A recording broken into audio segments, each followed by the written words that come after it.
ٹھوکر دو۔ آج وہ ماں باپ کسی کے سامنے جا کر بلکے اور یہ کہے کہ میرا بیٹا جس کو میں نے خون سے پیدا کیا، جس کو میں نے پسینے کے لقمے منہ تک پہنچا کر جوان کیا، آج وہ بیٹا میرے ساتھ یہ سلوک کرتا، تو بولو یہ اللہ کو ناراض کرنے والا اور پیغمبر کی روح کو تکلیف دینے والا عمل ہوگا کہ نہیں ہوگا؟ اس لیے لوگوں، چاہے بیٹی کی بے عزتی کا معاملہ ہو، چاہے ماں باپ کی بے حرمتی کا معاملہ ہو، آج اللہ تعالی ہم سب کے ضمیر کو جگا دے۔ آج یہ وہ پاپ ہے، آج یہ وہ سماج کے گناہ ہیں جس نے سماج کو ایسے دلدل میں پہنچا دیا کہ آج خدا کی پاکیزہ رحمت ہمارے سروں سے روٹھ رہی ہے۔ میں آج آپ سے دو پیغام دے کر جایا ہوں۔ ایک پیغام تو یہ ہے کہ تمام جتنی بندگی اللہ نے لگائی ہے اس کا ایک پیغام ہے کہ ایک بن کر زندگی گزارو، اور دوسرا پیغام یہ ہے کہ نیک بن کر زندگی گزارو۔ ساری بندگی کا مقصد یہ ہے کہ ہماری زندگی سر سے لے کر تلوا تک گناہوں سے پاک ہو جائے، گناہ کی بدبو سے دور ہو جائے، ہم ایک پاکیزہ انسان سماج میں بن کر کھڑے ہوں اور کوئی گناہ کا داغ، کوئی گناہ کا دھبا میری زندگی میں نظر نہ آئے۔ بولو یہ شعور اگر میری زندگی میں آ جائے تو کیا انشاءاللہ اس نیکی کی بنیاد پر انقلاب برپا ہوگا کہ نہیں ہوگا؟ اور آج جو ہوا کی بیٹی سب ہے ماشاءاللہ، اس کی زندگی کا نقشہ بھی بگڑ گیا۔ آج جو کلچر آیا وہاں سے، سمندر کے پار سے، آج وہی کلچر اس کی زندگی کی علامت بن گئی۔ آج بے پردگی کا ننگا ناچ آج سماج میں کھیلا جا رہا ہے۔ گھر سے نکلتی ہے برقع پہن کے، آج ٹرین پہ جا کے برقع اتر جائے، پارک میں جا کے برقع اتر جائے، کالج میں جا کے برقع اتر جائے۔ کیا یہ بے پردگی کی زندگی اور یہ جو لباس کا نمونہ آج دنیا کے سامنے پیش کیا جا رہا ہے، کیا بولو کبھی بھی یہ اسلام اور آپ کا مذہب اس کو پسند کرتا؟ ابھی ہمارے دہلی میں بیٹیوں نے، سماج کی لڑکیوں نے کھل کر سرکار کو مظاہرہ کیا، کہا کہ ہماری زندگی کو سیکورٹی دو، ہماری عزت کو سیکورٹی دو۔ لیکن سرکار بھی بولی کہ تم خود اپنے بدن کو تو سیکورٹی دو۔ آج جو لوگ ننگائیت کا ناچ ناچ کر اور سماج میں اسکرٹ پہن کر آج پورے سماج کو بدبو میں مبتلا کر رہے ہیں، کیا سمجھتے ہو کہ سرکار اگر مضبوط قانون بنا دے گی تو کیا یہ گناہ کا دروازہ رک جائے گا؟ دلی میں گینگ ریپ ہوا تو لوگوں نے کہا کہ مضبوط قانون بناؤ، قانون بنے گا تو گینگ ریپ رکے گا، سماج کی بیٹی کو عزت ملے گی۔ لیکن میں دعوے کے ساتھ کہتا ہوں کہ کوئی مضبوط قانون گناہ کو نہیں روکتا، بلکہ گناہ تک پہنچنے کا جو راستہ ہے، جب تک اس راستے کو بند نہیں کرو گے، یاد رکھو سماج میں گناہ کا دروازہ بند نہیں ہو سکتا۔ گناہ تک پہنچنے کا راستہ آج بے پردگی ہے، آج سماج کی عریانیت ہے، آج سماج کی بیٹیوں کا وہ لباس ہے جس کو دیکھ کر انسان کا سر شرم سے جھک جاتا۔ آج اگر آپ باضمیر باپ ہیں، باضمیر بھائی ہیں، باضمیر شوہر ہیں، تو آپ کو اس بات کا ارادہ کرنا چاہیے کہ میری بیٹی جنس اور پتلون پہن کر آج سڑکوں پر نہیں چلیں گی۔ آج میری سماج کی بیٹی اگر گھر سے نکلے گی تو ایسے لباس میں نکلے گی کہ دنیا دیکھ کر گواہی دے گی کہ یہ کسی مسلمان باپ کی بیٹی ہے، کسی مسلمان شوہر کی بیوی ہے، کسی مسلمان بھائی کی بہن ہے۔ بولو کم سے کم اتنی علامت، اتنی پہچان اور تمہارے لباس کا اتنا شعور کیا آج تمہاری بیٹیوں کی زندگی میں ہونا چاہیے کہ نہیں ہونا چاہیے؟ لیکن اگر اس کو کھو دو گے، اگر اپنی بیٹیوں کے بدن سے لباس اتار دو گے، آج اگر اس کو ننگائیت پر مجبور کرو گے، تو یاد رکھو اس کے عزت کے تحفظ کی کوئی گارنٹی نہیں لی جا سکتی۔ اس لیے جن بیٹیوں تک میری آواز پہنچ رہی ہے، جن ماؤں کے کان تک میری آواز پہنچ رہی ہے، اور جو گھر کے گارجین میری بات کو سن رہے ہیں، آج اس مجمع سے قسم کھا کر جاؤ کہ میں سماج میں ایسی زندگی جیوں گا کہ میری بیٹی پردہ بن کر زندگی گزارے گی۔ میں آپ کو اسکول جانے سے نہیں روکتا، کالج جانے سے منع نہیں کرتا، مدرسوں میں پڑھنے سے پابندی نہیں لگاتا۔ بازار میں جا کر اگر کوئی سودا سلف کرتی ہے اور اس کے گھر کی ضرورت ہے، میں اس سے منع نہیں کرتا، لیکن میری بیٹی اور بہن اس شان کے ساتھ نکلنا چاہیے کہ اس کا لباس اس بات کی گواہی دے کہ اس کے لباس سے اسلام اور ایمان کی خوشبو آتی ہے۔ اور اگر ایسا نہیں ہے تو یاد رکھو یہ ایمان ہمارے لیے کبھی نجات کا ذریعہ اور اللہ کے نزدیک خوشروئی کا سامان نہیں بن سکتی۔ اس لیے میں اپنی بہن اور بیٹیوں سے بڑے درد کے ساتھ اور سماج کے گارجین سے بڑی محبت کے ساتھ یاد کرتا ہوں کہ اللہ نے ایمان دیا تو کیا انشاءاللہ اپنے بیٹیوں کو پردہ دینے کی کوشش کرو گے کہ نہیں کرو گے؟ بولیے نہ کیجئے گا، ذرا ہاتھ اٹھا کے کہیے تو، پاور والا ہاتھ اٹھائیے، وہاں دلی تک خبر جانی چاہیے، لگے کہ ہاں کچھ ایمان والوں نے طاقت سے ہاتھ اٹھایا ہے۔ لوگوں، غیرت جب انسان کے سینے میں آتی ہے تو ایمان کی حفاظت آسان ہو جاتی ہے، اور غیرت جب سینے سے نکل جاتی تو یاد رکھو اپنے لباس کی حفاظت مشکل ہوتی۔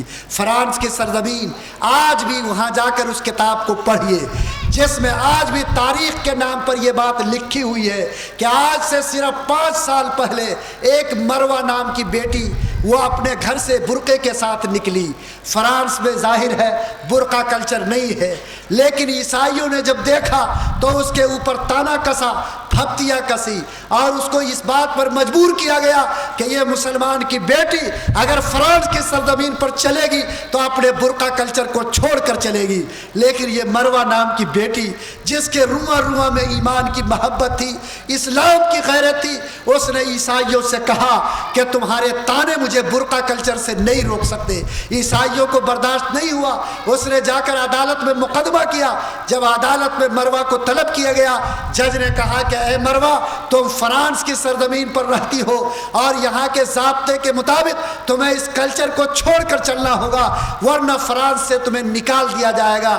یہ مروہ جس کا رواں رواں ایمان میں ڈوبا تھا، جج کے آنکھ میں آنکھ ڈال کر کہا کہ جج صاحب آپ اس بات کو اچھی طرح سن لیجئے کہ میں اپنے اس برقعے کی بنیاد پر فرانس کی سرزمین کو چھوڑ تو سکتی ہوں لیکن اپنے ایمان اور اسلام کے پہچان کو چھوڑنا قبول نہیں کر سکتی ہوں۔ یہ آواز منہ سے نکلی کہ اسی عدالت کے اندر ایک عیسائی نوجوان کے ریوالور سے گولی نکلی اور اس مروہ کے سینے میں اتر گئی۔ مروہ نے اسی عدالت میں تڑپ کر جان دیا، لیکن اس کے سینے سے بہنے والا خون اس عدالت کی سرزمین پر جو پیغام قیامت تک آنے والے مسلم بیٹیوں کو دیا، وہ مروہ کا خون یہ کہہ رہا تھا کہ اے ایمان والوں کی بیٹیوں، اگر میری طرح تمہارے اندر ایمانی غیرت ہے، تم دنیا میں جس کونے میں رہو اس بات کی قسم کھا لو کہ میں اپنی جان تو دے سکتی ہوں لیکن اپنے شعار اور پہچان کو چھوڑنا قبول نہیں کر سکتی ہوں۔ اگر اللہ تعالیٰ یہ سمجھ میری بیٹی اور بہنوں کو دے دے تو کیا انشاءاللہ ہمارے لباس کی پہچان بھی دنیا میں بڑھے گی کہ نہیں بڑھے گی؟ اور یہ تو بیچاری بیٹیوں کا مسئلہ ہے، یہاں تو بیٹوں کا پہچان بھی گم ہو گیا۔ ارے ہوا کہ نہیں ہوا؟ آج دیکھو نا، ہائی وے پر ایکسیڈنٹ ہوتا ہے تو پولیس جاتی ہے چیک کرنے کے لیے کہ اس کو شمشان گھاٹ لے جائیں گے کہ قبرستان لے جائیں گے۔ اب وہ الٹ کے دیکھ رہی ہے، پلٹ کے دیکھ رہی ہے، کوئی پہچانے نہیں مل رہا، نہ پیشانی پر سجدے کا نشان ہے، نہ بدن پر کپڑے کی پہچان ہے، نہ چہرے پہ کوئی داڑھی کا اثر ہے۔ اب وہ پولیس کیا کرے گی بولو نا؟ قبرستان لے جائے گی کہ شمشان گھاٹ؟ تو آخری فیصلہ ہوتا ہے کہ پیٹ کا چین کھولو، اور تب وہ چیک ہوتا ہے کہ اس کو شمشان لے جائیں گے کہ قبرستان لے جائیں گے۔ بولو کبھی ضمیر کو جگاؤ۔ جو قوم اپنی پہچان کو کھو دے اور اس قابل بھی دنیا میں نہ رہے کہ دنیا اس کی پیشانی اور چہرے کو دیکھ کر، اس کے لباس کو دیکھ کر پہچان لے کہ اس کا رشتہ جناب محمد الرسول اللہ سے ملتا ہے۔ اور آج میرے مذہب کی شناخت کے لیے اگر پینٹ کے چین کھولنے کی نوبت آتی ہے تو کیا بولو اس زمین پر ہم قابل افسوس ہے کہ نہیں؟ لوگوں نہیں، میری پیشانی بولے کہ لا الہ الا اللہ محمد الرسول اللہ ہے، میرا چہرہ بولے کہ میرا رشتہ ایمان سے جڑتا ہے، میرا لباس بولے کہ اس سے میرے مذہب کی خوشبو آتی ہے، میرا چلنا اور بولنا بولے کہ لا الہ الا اللہ محمد الرسول اللہ کے پھول اس سے جھڑتے ہیں۔ اگر یہ غیرت اور یہ جذبہ ایمانی اور اپنے شعار کے تحفظ کا جذبہ پیدا ہو تو بولو انشاءاللہ ہمارا چلنا پھرنا بھی اسلام اسلام کا نمونہ ہوگا کہ نہیں ہوگا؟ آج اس ممرہ کی سرزمین پر بڑی تعداد میں ایمان والے بیٹھے ہیں، خاص طور پر نوجوان، جس کو سماج کی تقدیر کہا جاتا۔ نوجوانوں، انقلاب کے نعرے کے ساتھ اٹھو اور طے کرو کہ میں سچا اور پکا ایماندار نوجوان بنوں گا، میرا ایک ایک قدم ایمان پر مبنی ہوگا، میرا ایک ایک درم انشاءاللہ اسلام کا نمونہ بنے گا، اور میں اپنے سماج میں اسلام کی سچی اور پکی تصویر پیش کر کے دکھاؤں گا۔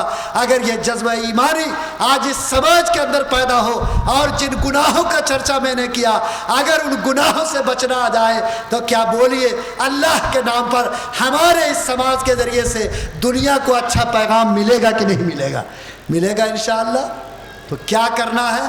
ایک بننا ہے کہ نہیں بننا ہے؟ ہم ممرہ میں یہ بات بول رہے ہیں اس یقین کے ساتھ کہ آپ نے اور ہم نے آج جو گروپ بندی کی ہے، جو ٹولی بنائی ہے، اور دین کے نام پر ملت کو جس طرح بانٹا ہے، یہ قابل افسوس ہے۔ جاہل بھی، عالم بھی، عبادت گزار بھی، اور ہر طبقے کا مسلمان آج یہ فیصلہ کر کے اٹھو کہ اس سرزمین پر صرف لا الہ الا اللہ محمد الرسول اللہ کا جھنڈا چلے گا، اس کے علاوہ کوئی بھی جھنڈا قابل قبول نہیں ہوگا۔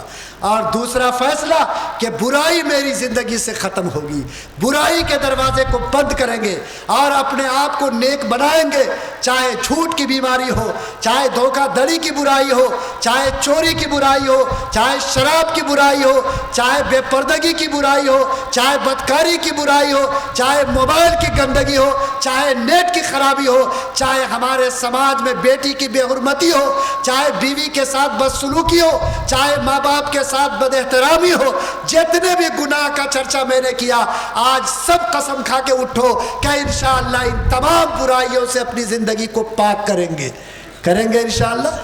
ذرا ہاتھ اٹھا کے ایک مرتبہ کہہ دیجئے الحمدللہ۔ اللہ آپ سب کے جذبے کو قبول فرمائے۔ لوگ کہتے ہیں کہ مفتی صاحب، ہم جو اتنا تہجد پڑھتے ہیں، نماز پڑھتے ہیں، اے بھائی تم تو اور ڈسٹرب کرتے ہو، چھوڑنا 2-5 منٹ اس کام کو، کاہے لگا دیتے ہیں آپ لوگ یہ سب؟ اے جی چشمہ والا آدمی،